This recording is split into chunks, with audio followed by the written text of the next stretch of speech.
আসসালামু আলাইকুম গাইস, সবাই কেমন আছো? আশা করি সবাই ভালোই আছো। আজকে আমি আমার ওয়াইফকে নিয়ে বার হয়ে পড়েছি একটা নতুন ভ্লগের উদ্দেশ্যে। তো আমরা বার হওয়ার পর সিএমডি রোডটা ধরেছি। ওইখান দিয়ে যাচ্ছিলাম যেন মনে হচ্ছিল যে ফ্রি ফ্রি পাউডার মাখাচ্ছে। মেকআপ নাও করলে মেয়েদের কোনো অসুবিধা নেই, ফ্রি ফ্রি পাউডার মাখিয়ে পুরো ফুললি মেকআপ করে দেবে, কোনো মেকআপ আর্টিস্টও লাগবে না। তো ওইখান থেকে সোজা মা ফ্লাইওভার ধরলাম। মা ফ্লাইওভার ধরে সায়েন্স সিটি দেখতে দেখতে গন্তব্যের দিকে পৌঁছাচ্ছি। আশা করি সবাই তোমরা দেখে বুঝে গেছো যে কোথায় এসেছি আমরা।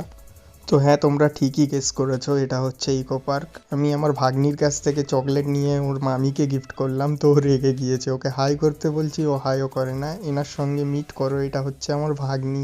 কিউট কিউট ছুটকু ছুটকু ফেনা, ব্লগটাই দেখা পাবে।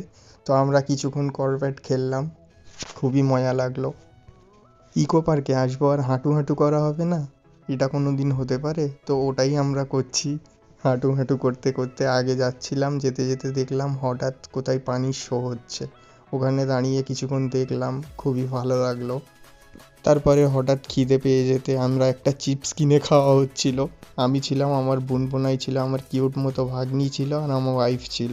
ওকেও খাওয়ানো চলছিল আর আমিও খাচ্ছিলাম। মামা ভাগ্নি মিলে খেয়ে তারপর বাচ্চাদের ঘোরা দেখে আমরা নিজেদের মাথা ঘুরিয়ে চলে এলাম অন্য প্লেসে। তো ভাগ্নি অনেকই খুশি, দেখতেই পাচ্ছ টাইটানিকের পোজ দিতে দিতে দৌড়াচ্ছে, আর ওর মামিও দেখে ওর ফ্যানে কপি করার চেষ্টা করলো।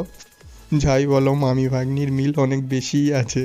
আর আমরা যে গিয়েছিলাম এই ওয়েডনেসডেতে গিয়েছিলাম, তো ওইখানে ক্রিসমাসের জন্য কিছু লাইটও লাগিয়েছিল, খুবই ভালো লাগছিল দেখতে, প্লেসটাও অনেক সুন্দর লাগছিল। আর এই ব্লগটা অনেক বড় হয়ে যাচ্ছিল বলে আমি দুটো পার্টে ভাগ করেছি, ঠিক আছে? প্রথম পার্ট এটা যেটা তোমরা দেখছো, সেকেন্ড পার্টে আবার নতুন ভিডিও নিয়ে আসবো, এটারই সেকেন্ড পার্ট, এমনই কিউট কিউট কন্টেন্ট দেখার জন্য। আমাদের সাবস্ক্রাইব করে রাখো। Thank you.